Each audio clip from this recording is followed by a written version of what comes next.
I worked at the same place for 15 years in my small town, and they still don't have a credit card machine, because that shit will eat into 3% of the profits. That's right, whenever you use a card, the bank takes a little sliver of that money from the merchant.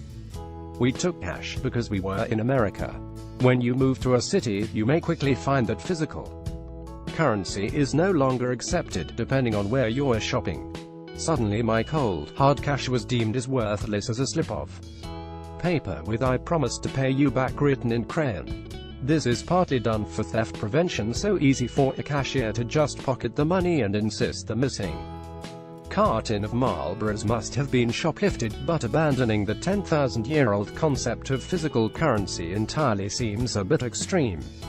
Where I'm from, every fourth pedestrian seemed to be a glorious human chimney, and the designated smoking areas outside of bars were like their own private social events. You could hang out at the kids' table inside the brewery, or you could play cancer roulette with the hip people outside. After moving, though, I've noticed that I'm often the lone smoker outside of a bar, and walking down the sidewalk while puffing away feels like I'm bothering literally every person I pass. As it turns out, the difference in the number of smokers between urban and rural areas is fairly dramatic.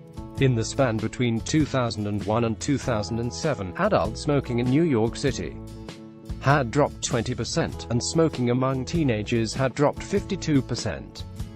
This was attributed to things like higher costs due to state and city tobacco taxes, anti-smoking ads, and there being fewer places to buy cigarettes. If you're the type of person who likes avoiding annoyances like debilitating lung issues and heart disease, this is fantastic news. But if you're a smoker like me, you just feel like the fuckface who's poisoning everyone in your general vicinity. Nice job, jerk. You just got all of Brooklyn sick. It's like how common courtesy says you step outside of a crowded party to go smoke. Only the city is one big crowded party, so there's no place to go. The traffic is the one part of city life everybody already knows about.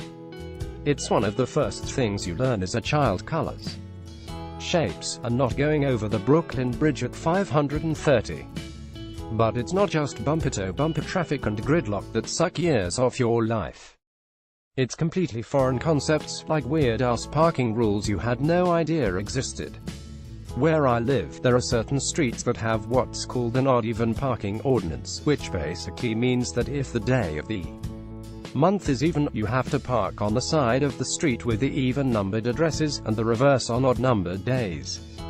With a lot of streets in big cities, you're forced to move your car at one specific time of the week to make room for street cleaning.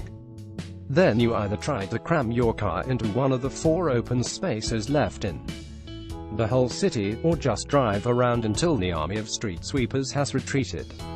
The policies are likely a larger-scale Milgram experiment intended to see just what city dwellers will tolerate before finally rising up to overthrow the system. Back where I'm from, distance is actually a meaningful concept. The grocery store I would frequent was an inconvenient 12 miles away, and it took me about 15 minutes to drive there, which is easily calculated based on how fast the car is being driven. Now I live in a city buzzing with commerce, so that store chain is now just a few miles away. Which is a totally meaningless figure, because what matters is how many minutes that is, and oh by the way, it's at least